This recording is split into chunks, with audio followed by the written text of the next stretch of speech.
Welcome to Furious HOA Karens.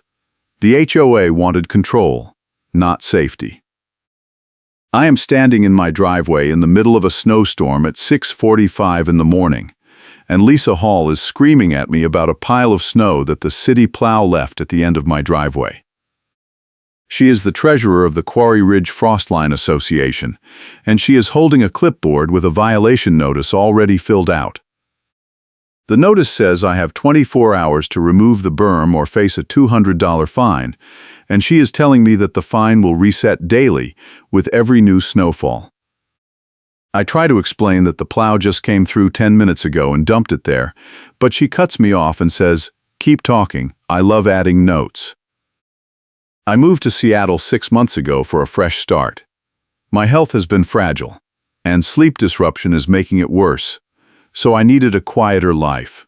I work as a notary public, which means I keep everything documented, and that habit is about to become very important. Quarry Ridge Frostline Association is a community where certain homes get special treatment, and everyone knows it. The HOA runs selective enforcement with escalating daily fines that reset every snowfall, and Lisa Hall is the person who decides who gets targeted. I bought a townhome here because the listing said low maintenance and walkable, but nobody mentioned that the HOA treats winter like a battlefield. The first sign of trouble came 2 weeks ago when I got a notice about ice on my walkway.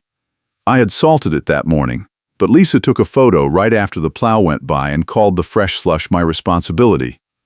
I paid the $50 fine to avoid escalation, but now I realize that was a mistake. She is back. And this time she is talking about daily resets and good standing requirements. I ask what good standing means, and she smiles and says, "You will find out at the next board meeting if you keep this up."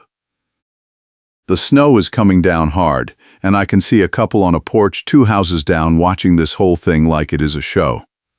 Lisa is wearing a purple belted wool coat and a black knit beanie, and she has a small handheld salt shaker clipped to her belt that she uses like a prop when she talks. She taps it against the clipboard and says, "I have a furnace maintenance appointment in an hour, so I do not have time for excuses. I need you to clear this berm by tomorrow morning, or the fine goes to $400. I point out that the city plow created the berm, and she says, "That is your problem, not mine. The HOA rules say all snow within your property line is your responsibility, and the curb is your property line." I pull out my phone and take a photo of the berm with a timestamp. Lisa notices and says, "Keep talking, I love adding notes."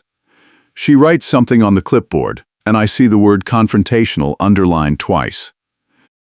I ask if I can see the winter policy in writing, and she says it is in the covenant packet that every homeowner received at closing.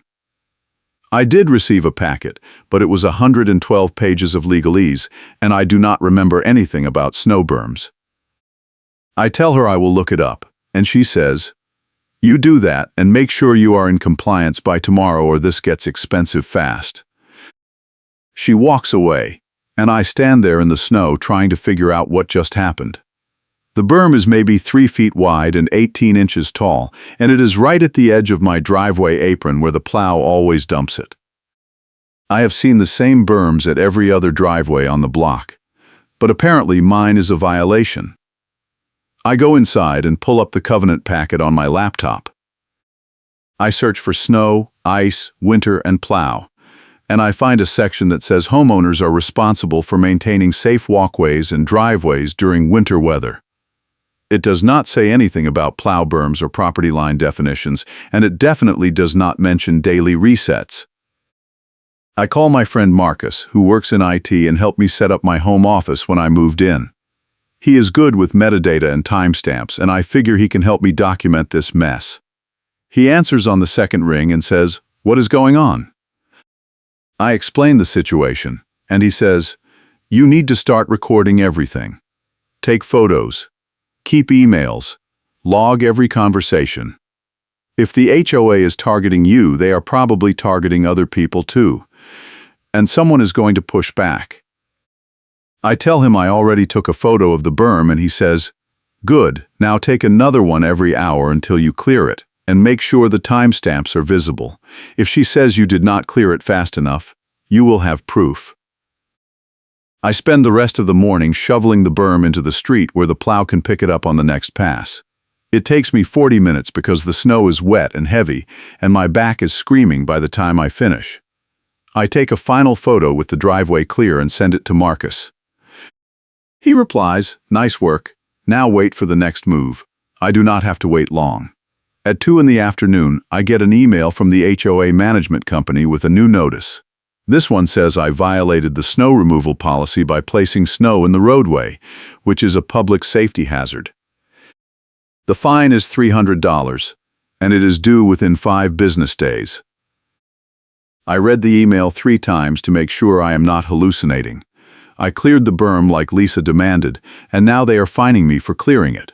I call the management company and ask to speak to someone about the notice. The receptionist puts me on hold for 6 minutes, and then a man named Derek comes on the line.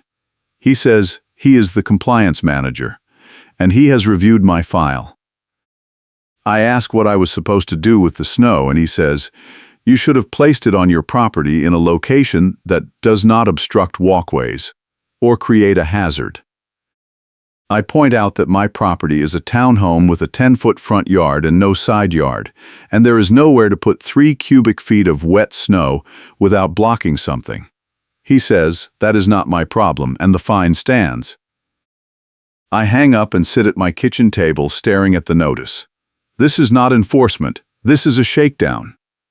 I pull up the HOA budget records that were included in my closing documents. They are public record, and I have a PDF saved on my laptop.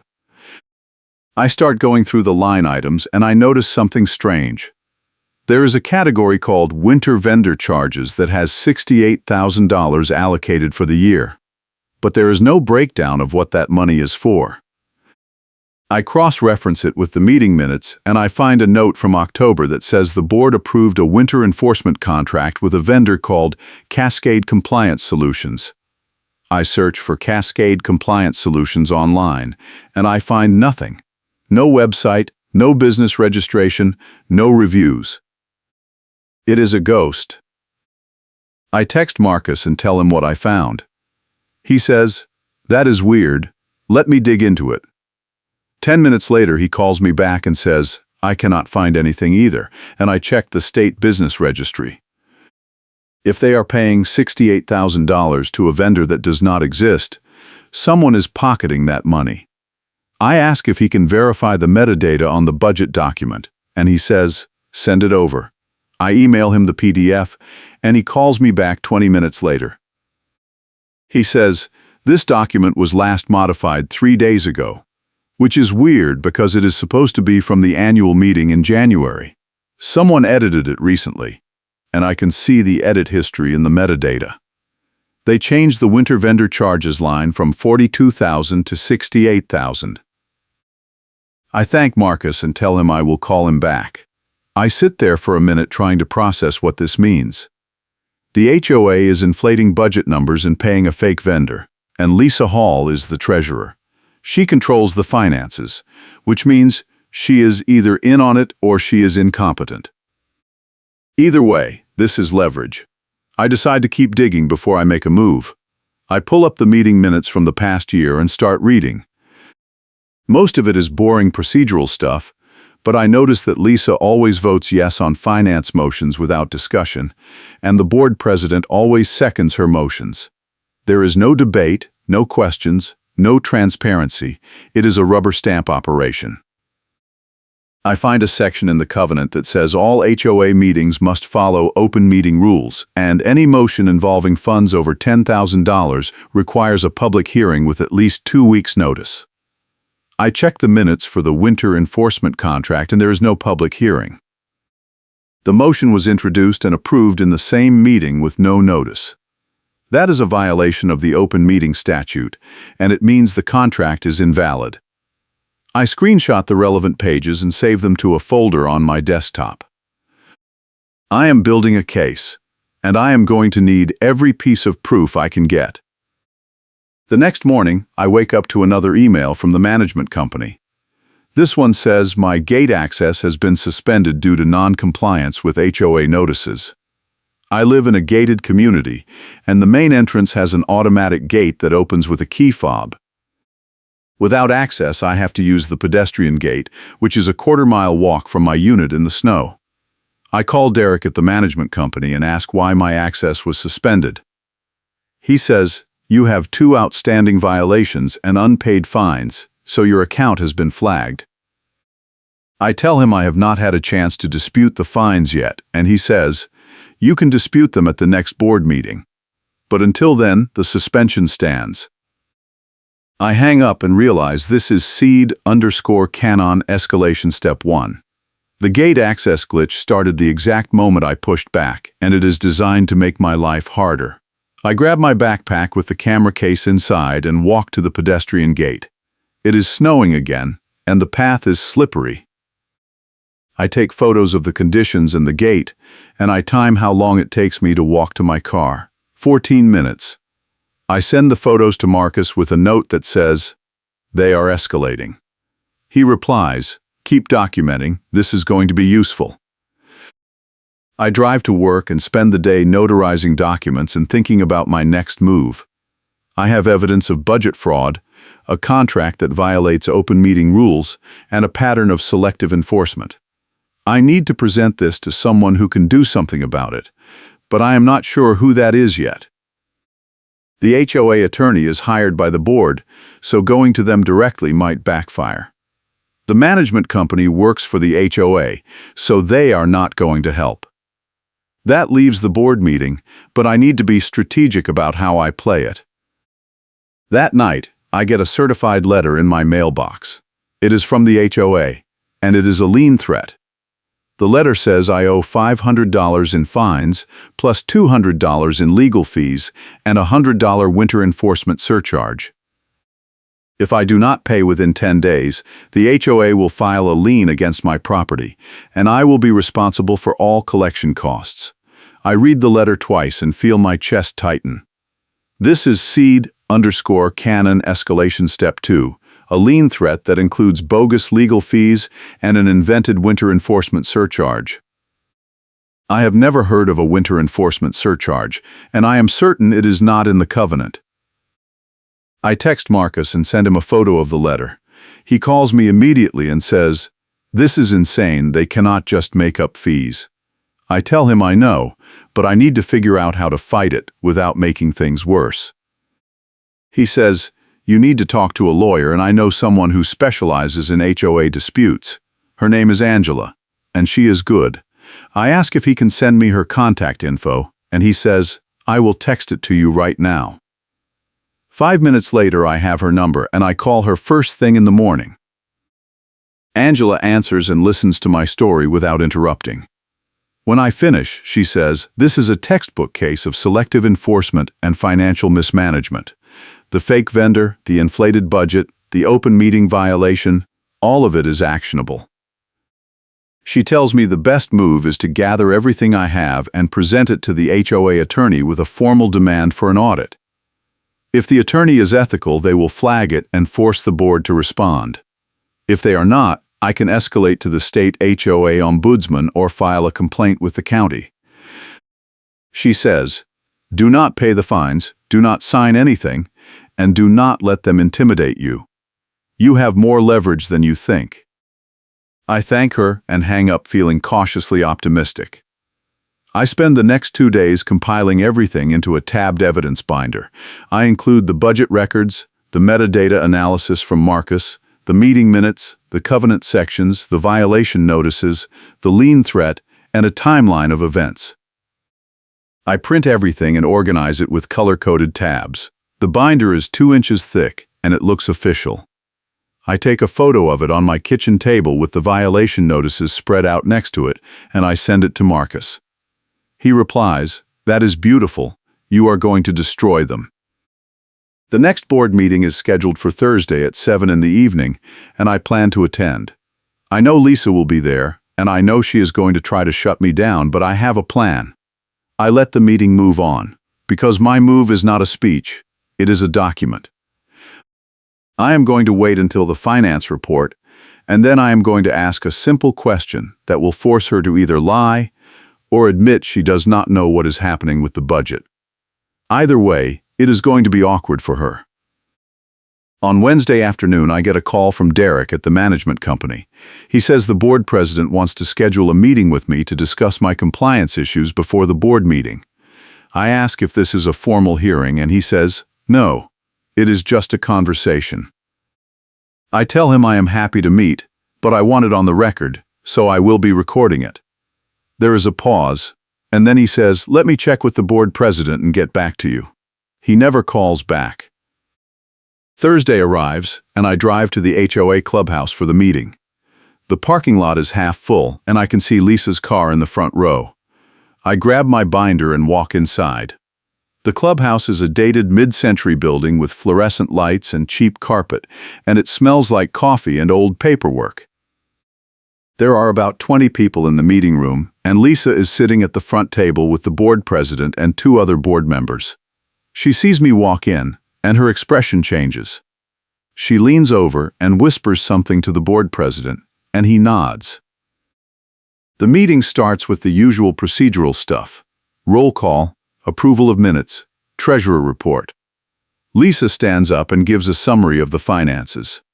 She says the HOA is in good shape, expenses are under control, and the winter budget is on track. She does not mention the $68,000 for winter vendor charges, and she does not mention Cascade compliance solutions. I raise my hand and the board president acknowledges me. I stand up and say, I have a question about the winter vendor charges line in the budget. Can you explain what that $68,000 is for? Lisa looks at me like I just insulted her mother. She says that is for snow removal, ice treatment, and emergency response. I ask, can you provide a breakdown of those expenses? And she says, that information is in the annual report. I pull out my binder and flip to the budget page. I say, I have the annual report right here, and it does not include a breakdown. It just says winter vendor charges with no details.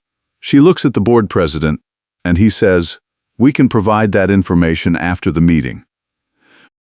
I say, I would like it now, because I also noticed that the vendor listed is Cascade Compliance Solutions, and I cannot find any record of that company existing. If you are enjoying this story, please hit the like button and subscribe for more HOA drama. The room goes quiet. Lisa stares at me, and I can see her jaw tighten. She says, I do not appreciate the accusation. I say, I am not accusing anyone, I am asking for transparency. You are the treasurer, and you approved a $68,000 contract with a vendor that does not have a business registration, a website, or any public presence. I think the homeowners deserve to know where that money is going. The board president interrupts and says, this is not the time or place for this discussion. I say, actually, this is exactly the time and place.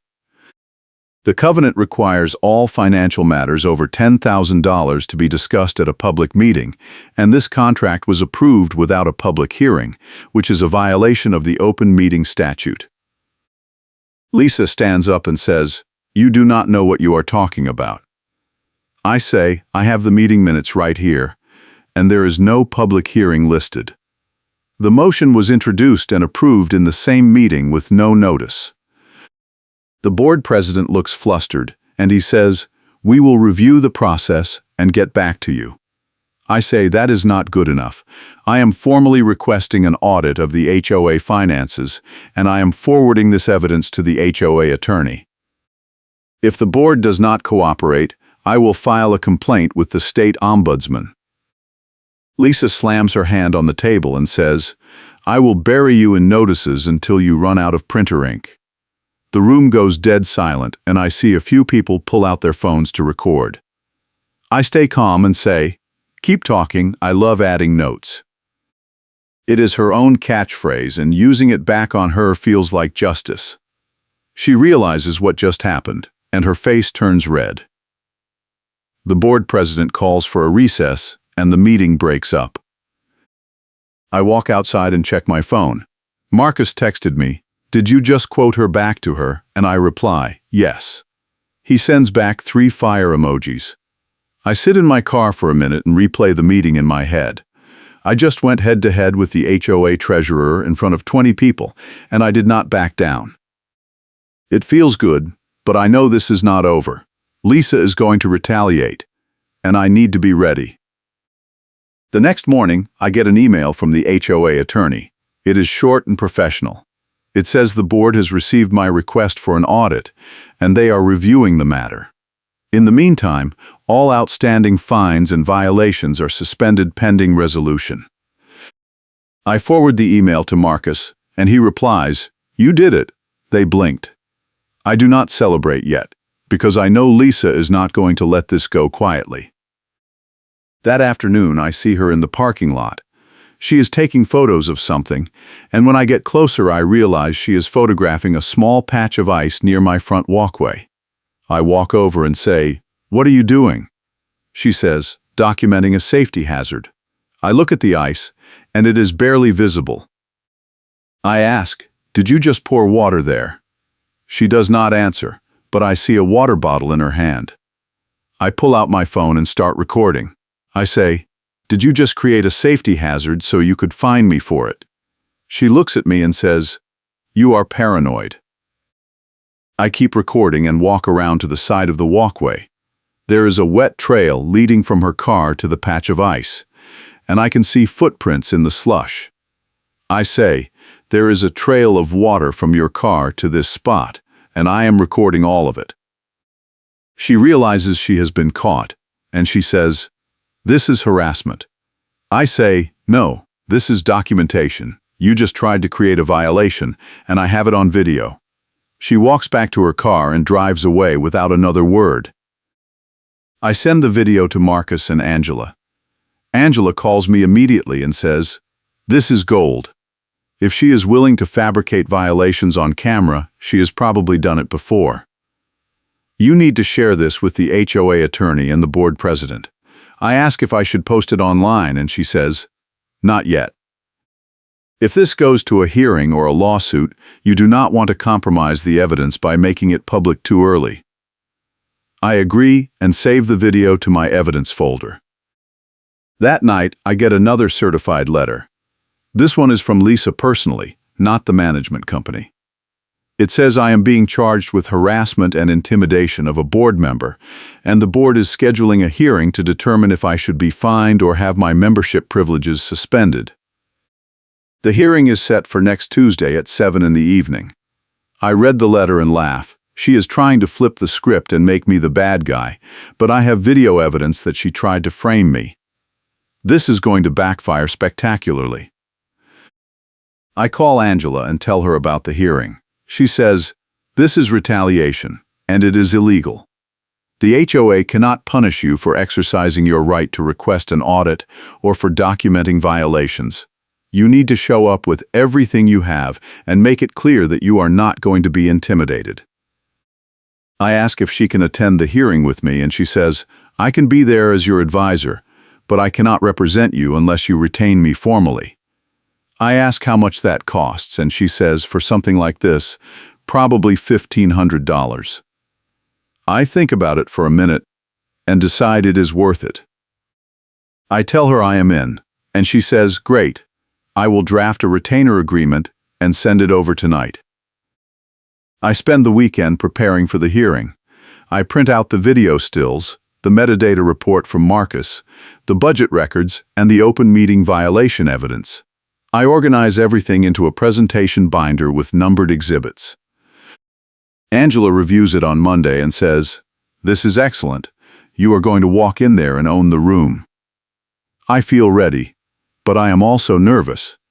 This is the biggest confrontation I have had with the HOA, and I know Lisa is going to fight dirty. Tuesday arrives, and I drive to the clubhouse with Angela. The parking lot is packed, and I can see a news van in the corner. Apparently someone tipped off the local media, and they are covering the meeting. Angela says, "That is good for us. The board is not going to want to look bad on camera." We walk inside, and the meeting room is standing room only. Lisa is at the front table with the board president and the other board members, and she is holding a stack of papers. She sees me and does not smile. The board president calls the meeting to order and says, "We are here tonight to address a complaint filed by Treasurer Lisa Hall against a homeowner for harassment and intimidation." He asks Lisa to present her case, and she stands up. She says, "Over the past 2 weeks, this homeowner has disrupted board meetings, made false accusations about HOA finances, and recorded me without my consent while I was performing my duties." She holds up a printout of the ICE video and says, "This is an example of harassment. He followed me to my car, recorded me, and accused me of fabricating a violation. I felt threatened, and I believe this behavior violates the HOA Code of Conduct."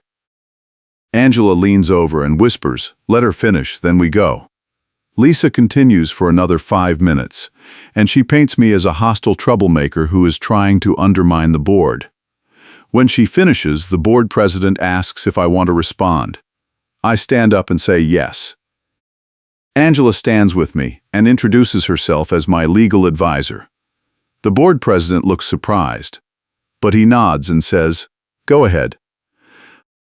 I open my binder and say, "I would like to address the accusations one by one. First, I did not disrupt the board meeting. I asked a legitimate question about a $68,000 budget line item that has no breakdown and is paid to a vendor that does not exist. I have documentation showing that Cascade Compliance Solutions has no business registration, no website, and no public record.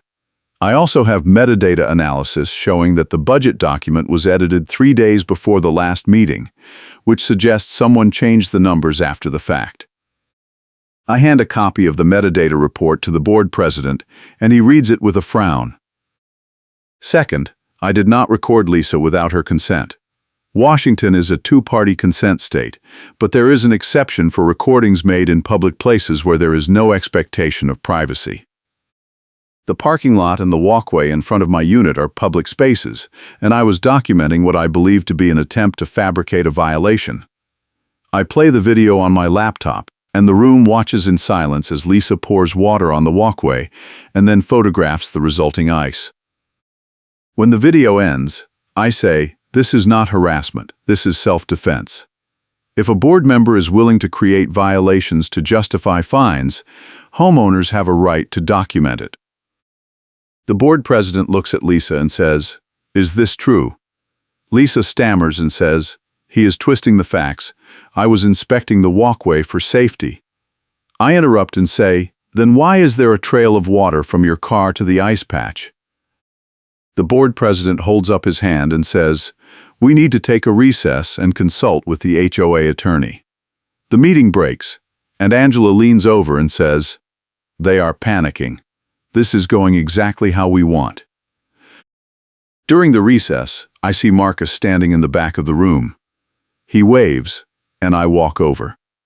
He says, "That video is brutal, she is done." I tell him I hope so, but I am not counting on it until I see results. He says, "Trust me, the board is not going to side with her after that." The recess lasts 20 minutes, and when the meeting reconvenes, the board president looks uncomfortable. He says, "After reviewing the evidence and consulting with our attorney, the board has decided to table the harassment complaint and conduct a full review of the winter vendor contract and the budget process. In the meantime, all fines and violations against the homeowner in question are suspended, and gate access is restored." Lisa stands up and says, "This is outrageous. You are letting him off the hook." The board president says, "Lisa, sit down." She does not sit, and she says, "I have been treasurer for 6 years, and I have never been questioned like this." The board president says, "That is part of the problem. We should have been asking these questions a long time ago." Lisa grabs her papers and storms out of the meeting. The room is silent for a moment, and then someone in the back starts clapping. A few other people join in, and suddenly the whole room is applauding. I sit down and feel a wave of relief wash over me. After the meeting, Angela pulls me aside and says, "That was a home run. The board is going to have to audit the finances, and if they find what I think they are going to find, Lisa is finished." I ask what happens next, and she says, the HOA attorney will probably recommend an independent audit, and the board will have to vote on it. If the audit confirms fraud, the board can remove Lisa and refer the matter to law enforcement. I thank her for her help, and she says, "You did the hard part. I just kept you from making any mistakes." I drive home feeling cautiously optimistic. The hearing went better than I expected, but I know this is not over. Lisa still has allies on the board, and she is not going to go down without a fight. I need to stay vigilant and keep documenting everything. That night, I get a text from Marcus. He says, "Check the HOA Facebook group."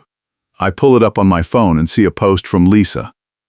It says, "Tonight a homeowner disrupted a board meeting with false accusations and personal attacks. The board caved to pressure, but I want the community to know that I stand by my record and I will continue to fight for transparency and accountability." The post has 43 comments, and most of them are supportive of Lisa. I scroll through the comments and see a pattern. A lot of the people defending Lisa are the same people who get preferential treatment from the HOA. They are the ones who never get fined, never get notices, and never get their gate access suspended. I screenshot the post and the comments and add them to my evidence folder. Angela told me to keep track of any retaliation, and this qualifies. The next morning, I get an email from the HOA attorney. It says the board has voted to hire an independent auditor to review the finances, and the audit will begin next week. In the meantime, all enforcement actions are suspended, and the board is conducting a review of the winter vendor contract. The email also says the board is scheduling a special meeting to discuss the findings once the audit is complete. I forward the email to Marcus and Angela, and they both reply with congratulations. I spend the next week going about my normal routine. Work is busy, and I have a furnace maintenance appointment that I barely make because the technician almost does not come back for weeks. The furnace has been acting up, and I need it fixed before the next cold snap. The technician shows up on time and fixes the issue in 20 minutes. He says the filter was clogged, and I should check it more often. I thank him and pay the bill. On Friday, I get a call from Angela. She says the audit is done and the results are bad for Lisa. The auditor found that Cascade Compliance Solutions does not exist, and the $68,000 was paid to a shell account controlled by Lisa. She has been funneling HOA funds into her personal account for at least 2 years, and the total amount is over $120,000. The board is meeting tomorrow to discuss the findings, and they are planning to remove her and refer the matter to the police. I ask if I can attend the meeting, and she says, "It is a closed session, but the board president said they will make a public statement afterward." I thank Angela and sit down at my kitchen table. This is bigger than I expected. Lisa did not just inflate a budget line, she committed fraud. I think about all the homeowners who paid fines and fees over the past 2 years, and I wonder how much of that money went into her pocket. I feel angry, but I also feel vindicated. I pushed back, and it worked. The next day, the board holds the special meeting, and I wait at home for the announcement. At 4 in the afternoon, the board president sends an email to all homeowners. It says, after conducting an independent audit, the board has discovered financial irregularities in the HOA accounts. Treasurer Lisa Hall has been removed from the board, and the matter has been referred to law enforcement. The board is working with the HOA attorney to recover the missing funds and implement new financial controls. All fines and fees issued under the winter enforcement program are being reviewed, and homeowners will receive refunds for any improper charges. The board apologizes for the lack of oversight and is committed to restoring trust in the HOA. I read the email 3 times and feel a sense of closure. Lisa is gone, the fraud is exposed, and the board is taking responsibility. I forward the email to Marcus and Angela, and they both reply with celebratory messages. Marcus says, "You took down a corrupt board member. That is legendary." Angela says, "You should be proud. Most people would have just paid the fines and moved on." That night, I check the HOA Facebook group and see that Lisa's post has been removed. In its place is a pinned post from the board president. It says, "The board has completed a management audit that exposes the pattern of selective enforcement and financial mismanagement. Treasurer Lisa Hall has been removed, and we are committed to transparency and accountability moving forward." The post has over 100 comments, and most of them are supportive of the board's decision. A few people are asking for more details, but the board president replies that the matter is under investigation, and he cannot comment further. I scroll through the comments and see one from a neighbor I have never met. It says, "I got fined 3 times last year for things I did not do, and I always wondered if something was wrong. Thank you to whoever pushed for the audit." I reply and say, "You are welcome. I am glad the truth came out." The neighbor replies, "If you ever need anything, let me know." That kind of support feels good, and it reminds me why I fought this fight. Over the next few weeks, the board implements new financial controls. They hire a new management company, and they establish a finance committee with rotating members to prevent any one person from having too much control. The winter vendor contract is canceled, and the board negotiates a new contract with a legitimate snow removal company. The gate access system is updated, and all homeowners are issued new key fobs. I receive a refund check for $800, which covers all the fines and fees I was charged during the winter enforcement program. I deposit the check and feel a small sense of justice. It is not just about the money, it is about accountability. Lisa tried to weaponize the HOA against me, and I fought back with documentation and persistence. A month later, I see a news article in the local paper. It says, "Former HOA treasurer charged with embezzlement."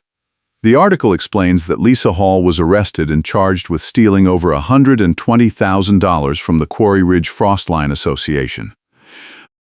The article quotes the board president, who says, "We are cooperating fully with law enforcement and working to recover the stolen funds." This is a cautionary tale about the importance of oversight and transparency in HOA governance. I read the article and feel a mix of emotions. I am relieved that Lisa is facing consequences, but I also feel a little sad that it came to this. She had a position of trust, and she abused it. I think about all the homeowners who were targeted, fined, and harassed, and I hope they get some closure from this outcome. One afternoon, I run into the couple I saw watching from their porch during my first confrontation with Lisa. They introduce themselves as Tom and Sarah, and they say they have been following the whole saga. Tom says, "We knew something was wrong with the HOA, but we did not know how to fight it. You showed us that it is possible to push back." Sarah says, "We are so glad you did not back down." I thank them and say, "It was not easy, but it was worth it." A few weeks later, the board holds a town hall meeting to discuss the changes they are implementing. The meeting is well attended, and the board president gives a presentation on the new financial controls and the revised enforcement policies. He says, "We have learned a hard lesson about the importance of accountability, and we are committed to doing better." He also announces that the HOA is creating a homeowner advisory committee to provide input on major decisions, and he invites anyone interested to apply. I decide to apply for the committee, and a week later I get an email saying I have been selected. The first meeting is scheduled for the following Thursday, and I am looking forward to being part of the solution instead of just fighting the problem. At the meeting, I meet the other committee members, and we start discussing priorities.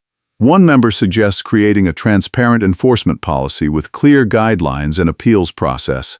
Another member suggests publishing the HOA budget online so homeowners can see where their money is going. I suggest requiring all major contracts to go through a competitive bidding process to prevent fraud. The board president takes notes and says, "These are all excellent ideas, and we will work on implementing them." Over the next few months, the HOA transforms. The new policies are published, the budget is posted online, and the enforcement process becomes fair and transparent. I still get the occasional notice for minor things like forgetting to move my trash can, but the fines are reasonable, and the process is clear. Most importantly, the selective enforcement is gone. Everyone is treated the same, and there is no more favoritism. One day, I am shoveling my driveway after a fresh snowfall, and I see a plow berm at the end of the apron. I laugh and take a photo with a timestamp. This time, I know exactly what to do. I shovel the berm into the street, and I do not get a violation notice. The new enforcement policy clearly states that plow berms are the city's responsibility, not the homeowners, and the HOA will not issue fines for them. It is a small victory, but it feels symbolic. I think back to that morning when Lisa first confronted me about the berm, and I realize how far things have come. I went from being targeted and harassed to being part of the solution. I stood up for myself, documented everything, and refused to be intimidated. In the end, a management audit that exposed the pattern led to real change. The HOA compliance process was audited and cleaned up, and the community is better for it. As for Lisa, I heard through the grapevine that she pleaded guilty to embezzlement and was sentenced to 3 years in prison and ordered to pay full restitution. Her favorite fee, the winter enforcement surcharge, was proven imaginary in the ledger during the audit. And that detail made it into the news coverage. It was a funny karma moment that perfectly captured the absurdity of her scheme. Karen's group post was removed and replaced with a correction by the board, and her reign of selective enforcement came to an end.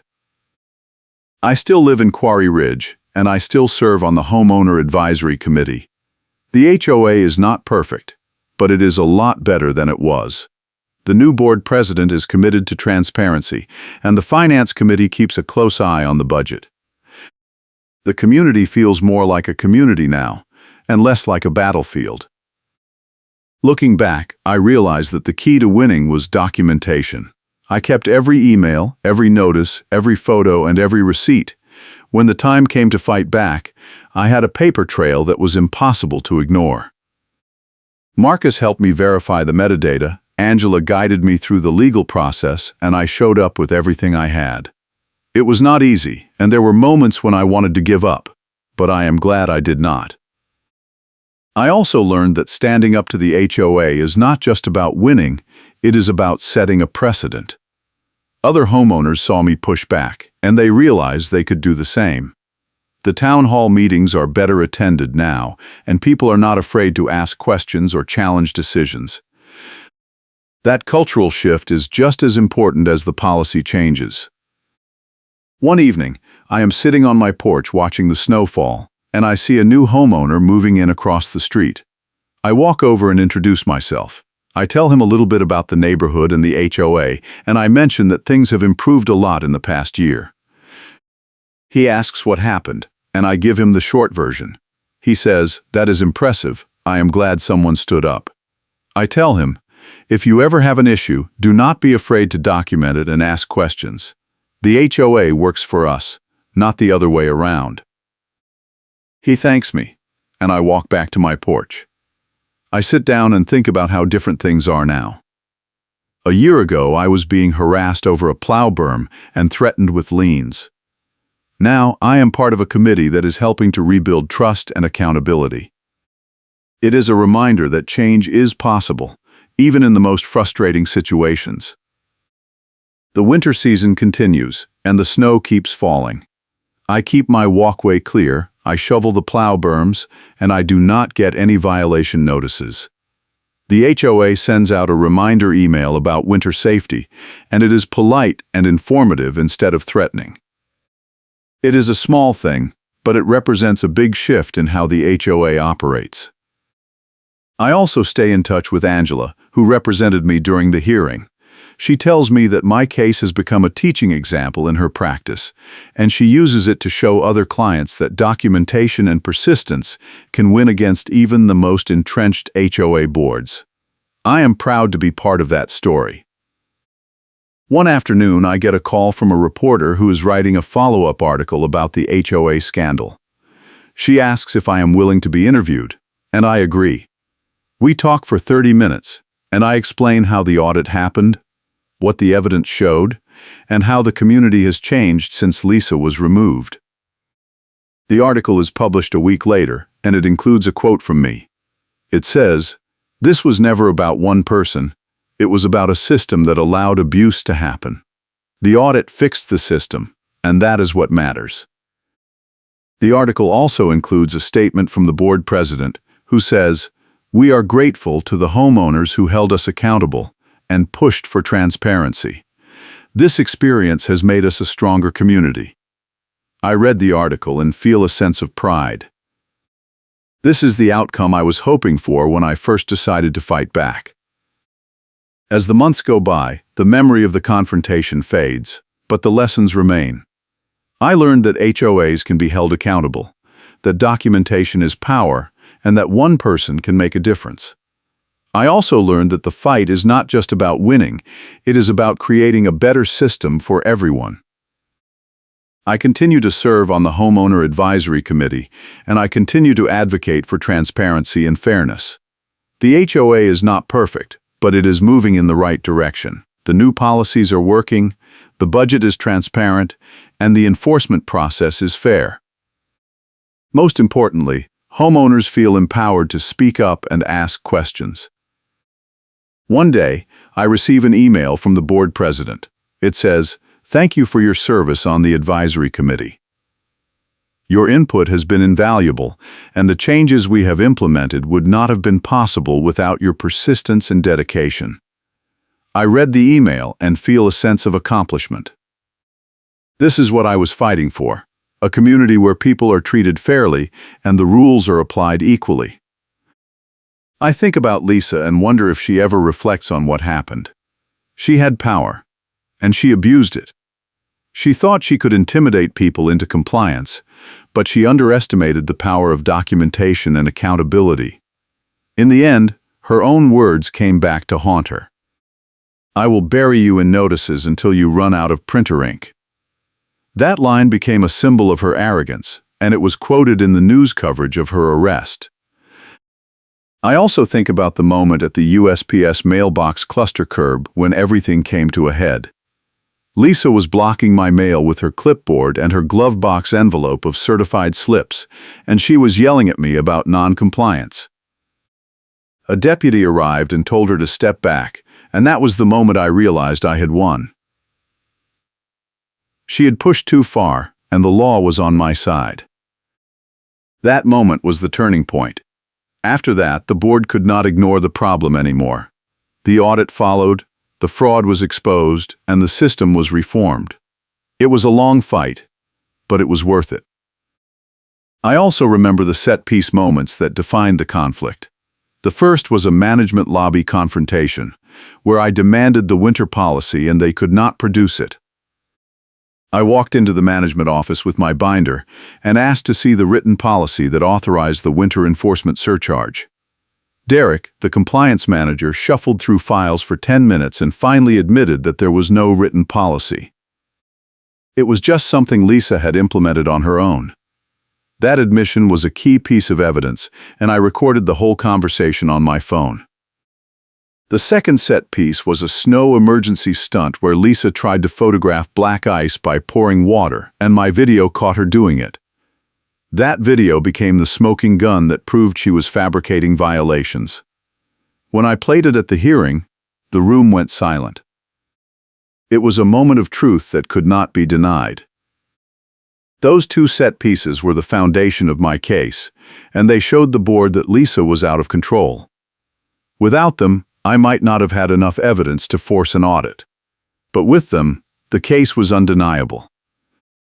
I also think about the ally who helped me along the way. Marcus was there from the beginning, verifying metadata and encouraging me to keep fighting. He showed up at the hearing to support me, and he celebrated every victory. Having someone in my corner made all the difference, and I am grateful for his friendship. The twist that changed everything was discovering that the HOA was violating open meeting rules, and it backfired the moment I cited the statute. That violation gave me the legal leverage I needed to force the board to take my concerns seriously. It also exposed a pattern of carelessness and disregard for the rules that made the board vulnerable to further scrutiny. The outcome was everything I hoped for. The city warned the HOA to stop interfering with snow routes, and the board publicly reversed Karen's policy to avoid municipal fines. The new winter policy is clear, fair, and transparent. Homeowners are responsible for their walkways and driveways, but not for plow berms or city snow removal.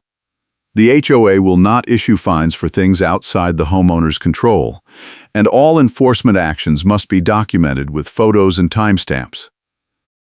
That policy change was a direct result of the fight I led, and it has made life easier for everyone in the community. No more arbitrary fines, no more selective enforcement, no more intimidation. The HOA is finally doing what it is supposed to do, which is serve the homeowners instead of exploiting them. I also think about the signature detail that became a symbol of Lisa's abuse. The small handheld salt shaker clipped to her belt was her prop, and she used it to perform her role as the enforcer. Every time she confronted someone, she would tap the shaker against her clipboard like a gavel. It was a small thing, but it was intimidating. When I saw it in the video of her pouring water on my walkway, it became a symbol of her willingness to fabricate evidence. The news coverage mentioned it, and it became part of the story. Looking back, I realized that every detail mattered. The metadata analysis, the video evidence, the open meeting violation, the trump card I held until the right moment. All of it came together to create a case that the board could not ignore. The trump card was the certified copy of the HOA records showing Karen was not in good standing with her own dues. I discovered it during my research, and I held on to it until the final showdown. When Lisa accused me of being non-compliant, I presented the document and quoted her own words back to her. "You said homeowners who are not in good standing should not have a voice in HOA matters. According to these records, you have been delinquent on your dues for 8 months. So by your own standard, you should not be on this board." The room erupted, and the board president had no choice but to acknowledge it. That moment was the climax of the whole fight. It was the moment when the power dynamic flipped, and Lisa realized she had lost. She tried to recover, but the damage was done. The board could not defend her anymore, and the audit was inevitable. I think about how different my life would be if I had just paid the fines and moved on. I would still be living under a corrupt HOA, still getting harassed over minor violations, still feeling powerless. But I chose to fight, and that choice changed everything. Not just for me, but for the entire community. The fight also taught me something important about HOAs. They are only as good as the people who run them, and the people who run them are only as accountable as the homeowners make them. If everyone just pays the fines and stays silent, the abuse continues. But if even one person stands up and demands accountability, it can trigger a cascade of change. I also learned that the tools of accountability are available to everyone. Public records, meeting minutes, budget documents, metadata analysis, video evidence. All of it is accessible if you know where to look and how to use it. The key is to stay calm, stay organized, and stay persistent. One of the most satisfying moments came when I received the refund check. It was not a lot of money, but it was a symbol of justice. The HOA admitted they were wrong, and they made it right. That admission was worth more than the money itself. I also enjoyed watching the news coverage of Lisa's arrest. The article included details about the fake vendor, the inflated budget, and the embezzlement scheme. It validated everything I had been saying, and it showed the community that I was not making things up. The comments on the article were overwhelmingly supportive, and a few people reached out to thank me for exposing the fraud. The most unexpected outcome was the invitation to join the Homeowner Advisory Committee. I did not expect to become part of the solution, but I am glad I did. The committee has given me a voice in the decision-making process, and it has allowed me to help shape the future of the HOA. The policies we are implementing will prevent another Lisa from abusing power, and that is a legacy I am proud of. I also appreciate the cultural shift that has happened in the community. People are more engaged, more informed, and more willing to speak up. The town hall meetings are lively and productive, and the board is responsive to feedback. It is not perfect, but it is a huge improvement. One afternoon, I am walking to my car and I see a new violation notice on a neighbor's door. I stop and read it, and it is a legitimate notice about an overgrown hedge that is blocking the sidewalk. The notice is polite, it includes a photo, and it gives the homeowner 2 weeks to fix the issue before any fine is assessed. I compare it to the notices I used to get from Lisa, and the difference is night and day. The new system is fair, transparent, and reasonable. I knock on my neighbor's door and introduce myself. I tell him about the advisory committee and offer to help if he has any questions about the notice. He thanks me and says, "I appreciate that. This is my first notice and I was not sure what to do." I explain the process and tell him he has plenty of time to trim the hedge. He seems relieved and I walk away feeling good about the new system. That interaction reminds me why I fought so hard. It is not just about winning, it is about creating a system that treats people with respect and fairness. The old system was designed to punish and intimidate. The new system is designed to inform and educate. That difference matters. I also think about the time pressure that forced me to act quickly. I had a furnace maintenance appointment and the technician would not come back for weeks, so I could not afford to get tied up in HOA drama. That deadline pushed me to be efficient and strategic. I did not have time to waste, so I focused on the most important evidence and the most effective arguments. In hindsight, the time pressure was a blessing because it forced me to be disciplined. The side complication of the HOA taking photos right after the plow dumped a berm and calling it my pile was a turning point. It showed me that Lisa was not just enforcing rules, she was creating violations. That realization changed my strategy. Instead of defending myself against legitimate complaints, I started documenting the fabrication. That shift in focus made all the difference. I also remember the escalation ladder that Lisa climbed. First, she glitched my gate access the exact moment I pushed back.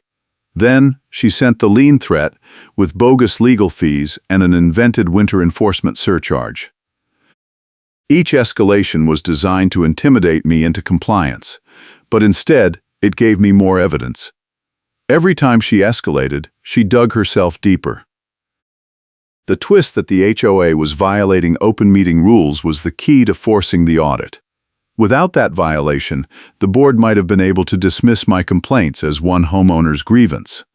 But once I showed that the board was breaking the law, they had no choice but to investigate. That twist turned the whole fight in my favor. The final showdown at the USPS mailbox cluster curb was the moment when everything came together. Lisa was blocking my mail, yelling at me and waving her certified slips in my face. I stayed calm, recorded the confrontation, and waited for the deputy to arrive. When the deputy told her to step back, it was over. She had crossed the line, and the law was on my side. That showdown was the culmination of months of documentation, strategy, and persistence. It was the moment when the abuse ended and the accountability began. I will never forget the look on Lisa's face when the deputy told her to step back. She realized she had lost, and there was nothing she could do about it. The aftermath of the showdown was swift. The board scheduled the audit, the fraud was exposed, and Lisa was removed. The refunds were issued, the policies were changed, and the community moved on.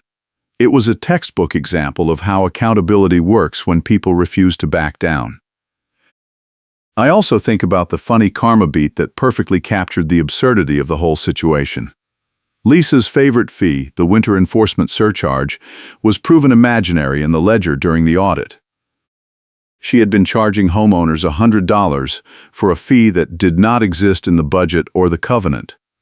When the auditor pointed it out, the board was stunned. It was the kind of detail that made the fraud undeniable, and it became a punchline in the news coverage. That karma moment was satisfying because it showed how careless Lisa had been. She did not even bother to create a fake budget line for the surcharge. She just added it to the notices and assumed nobody would check. But I checked, and it cost her everything. The HOA consequence was that the compliance process was audited and cleaned up. The new system has clear guidelines, transparent enforcement, and a fair appeals process. Homeowners know what to expect, and the board is held accountable. That cleanup was the ultimate goal, and it was achieved. The Karen consequence was that her group post was removed and replaced with a correction. The board issued a public statement acknowledging the fraud and apologizing for the lack of oversight. Lisa's attempt to control the narrative failed, and the truth came out.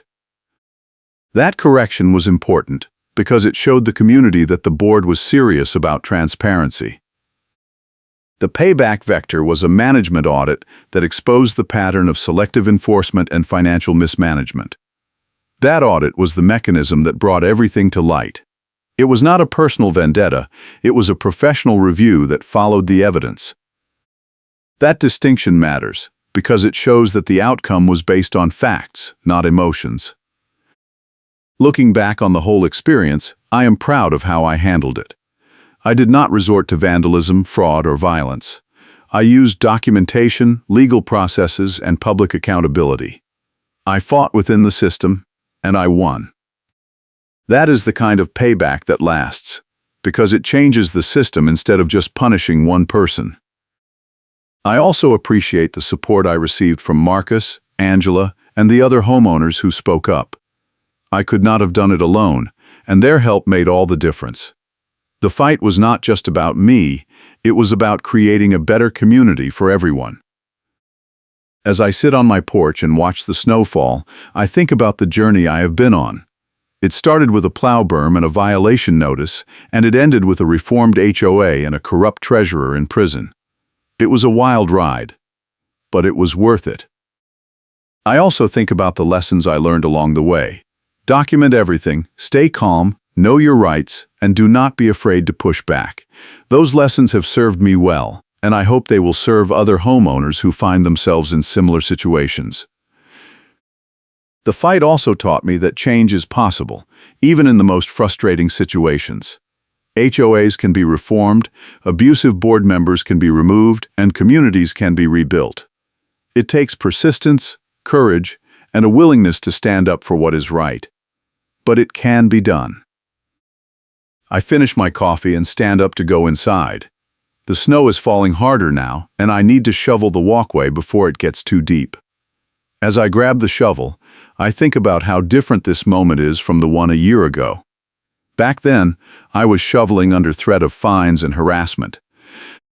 Now, I am shoveling because it is the right thing to do, and because I want to keep my walkway safe. That difference is everything. The HOA is no longer a source of stress and fear. It is just a boring administrative body that handles neighborhood maintenance. That is what it should have been all along.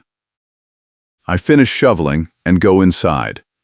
I pour another cup of coffee and sit down at my kitchen table.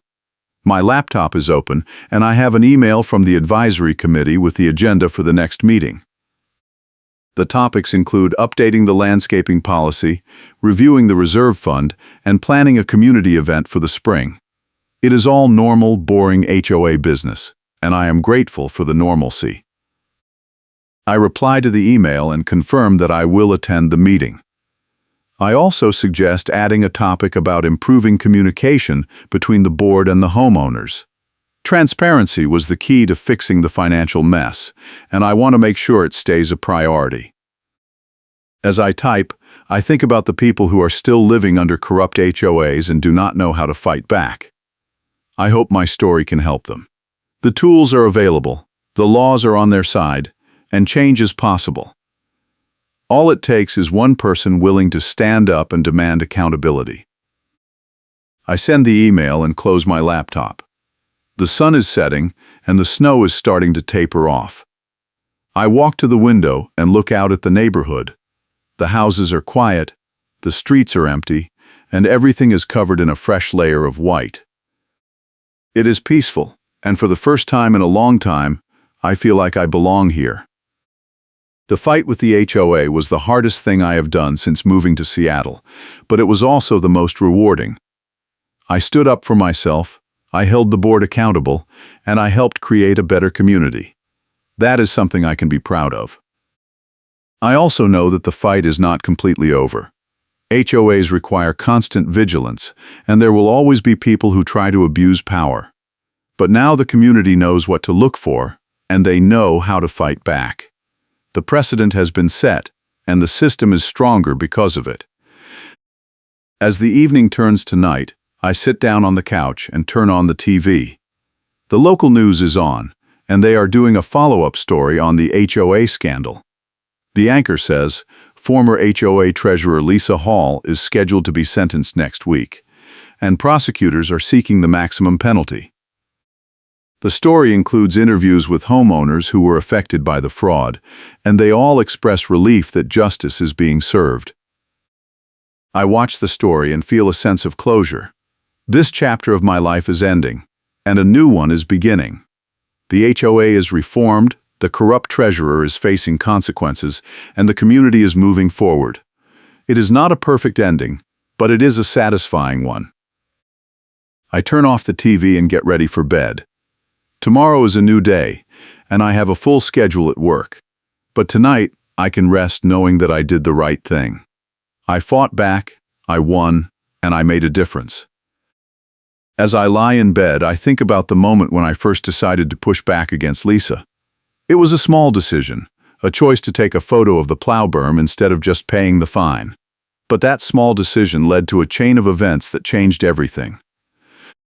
It is a reminder that every action matters, and every choice has consequences. I close my eyes and drift off to sleep, feeling grateful for the journey and hopeful for the future.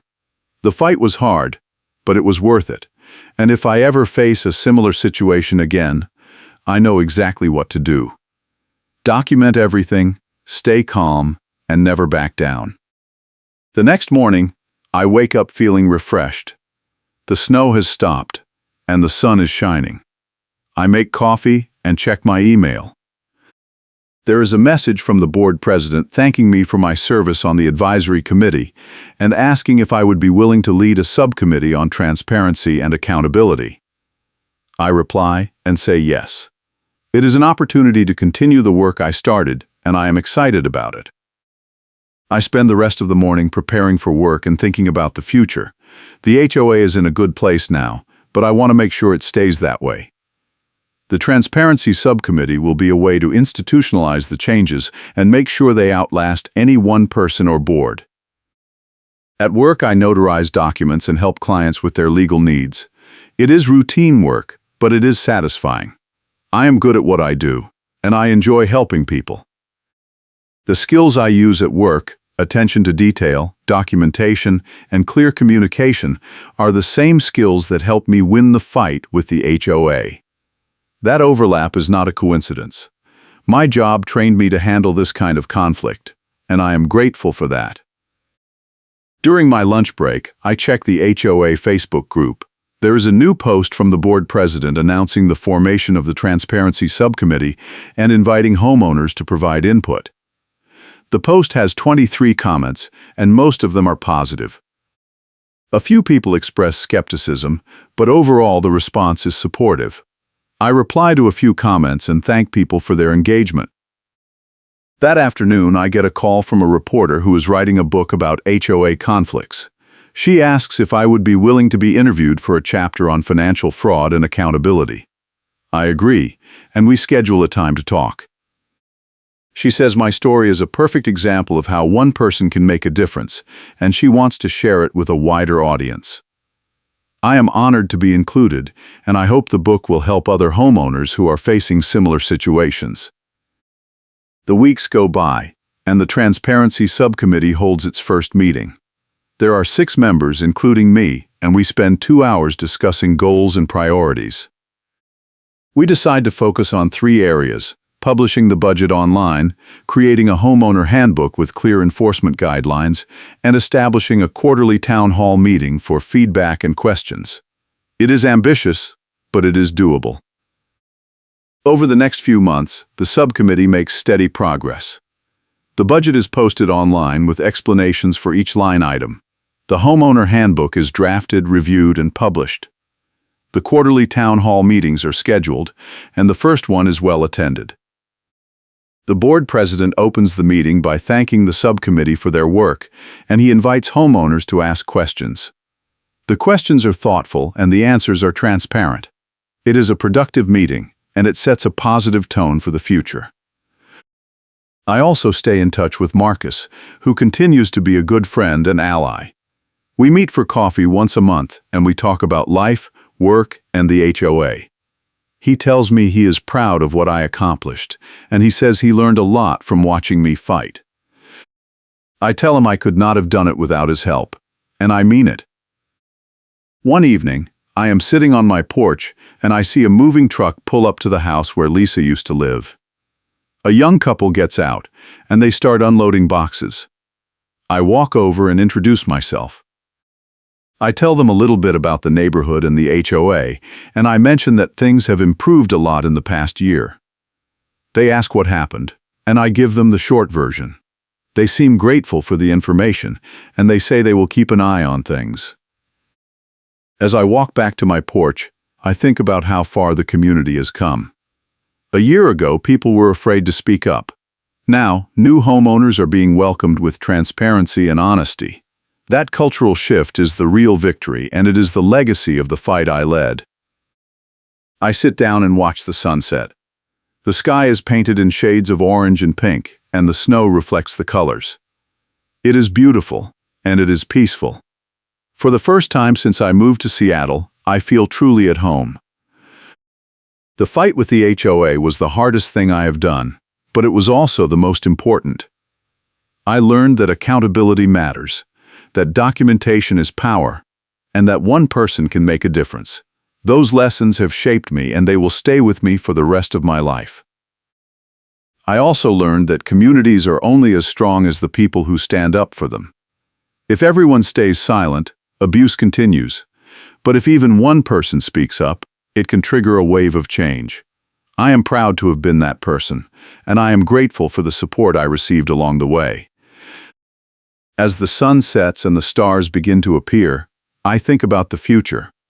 The HOA is in good hands now, and the community is moving in the right direction. There will always be challenges, but I am confident that the system we built can handle them. The transparency, the accountability, and the engagement are all in place. The rest is up to the homeowners. I finish my coffee and stand up to go inside. The air is cold, and my breath makes little clouds in the fading light. I take one last look at the neighborhood, and I feel a deep sense of satisfaction. This is home, and it is a good place to be. I walk inside and close the door behind me. The house is warm, and the lights are on. I sit down at my kitchen table and open my laptop. I have an email from Angela with a link to a news article about HOA reform legislation that is being proposed in the state legislature. The article mentions my case as an example of why reform is needed, and it quotes the board president saying that transparency and accountability are essential for healthy HOA governance. I read the article and feel a sense of pride. The fight I led is having an impact beyond my community.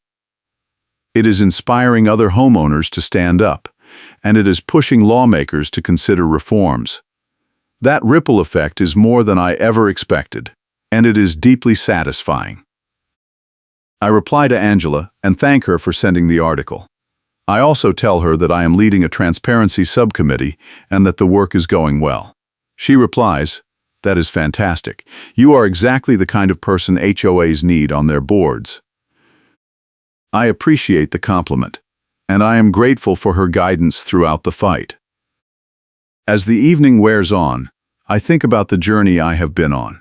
It started with a plow berm and a violation notice, and it ended with a reformed HOA, a corrupt treasurer in prison, and a community that is stronger and more engaged.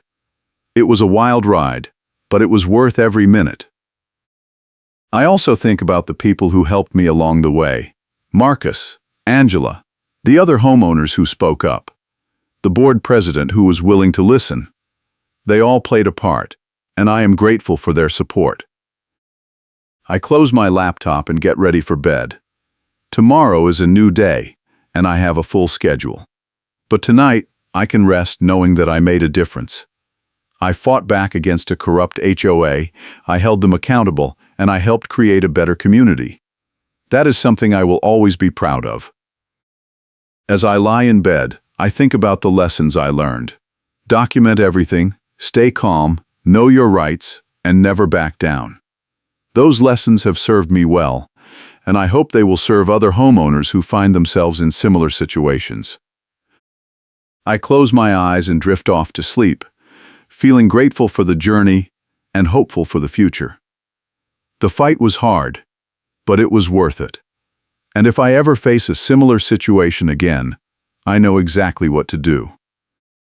Thanks for watching, and I will catch you in the next one.